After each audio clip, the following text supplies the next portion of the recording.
წარმოიდგინე რომ წყალში იძირება დედიკო და ბებია. რომელს გადაარჩენ? ბებოს. ბებოს? დედიკოს არ გადაარჩენ? დედაც უნდა გადავარჩინო კი. დედამ 9 თვე მატარა მუცელში. ხო, ანუ დედიკოს არ გადაარჩენ და ბებიას გადაარჩენ? აუ, იცი ორივე საჭირო კი მინდა. ბოლო პასუხი მჭირდება. დედიკოს გადაარჩენ თუ ბებიას? იმედია ბებო მამატიოს დედა. საბოლოოდ მაინც დედიკოსთან მივედი, დედიკოს გადაარჩენს. აჰა, შენ ორი პატარა ბუსკვერცხი. წარმოიდგინე რომ წყალში იძრება დედიკო და ბებია. შენ რომელს გადაარჩენ? დედას. დედას? დი. ძალიან სამწუხარო იქნებოდა რა ბები არ გადამეჩინა, მაგრამ მაინც დედას გადავარჩენ. იცი როგორი იქნება სწორი პასუხი? დედიკოს გადავარჩენ, ჩავხტები და ბებიასაც გამოვიყვან. დიახ. აი, ეგ არის ყველაზე სწორი პასუხი. აჰა, შენ პატარა ბუსკვერცხები.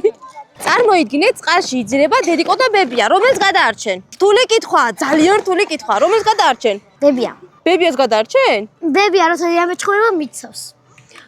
დედიკო რო გეჩხუბება, ბებია გიცავს. ეხა ეს ბებიას მოვალეობაა რომ დაგიცვას. ისე ორივეს ხო გადაარჩენ? რა თქმა უნდა. აჰა, შენ დიდი კოშკი.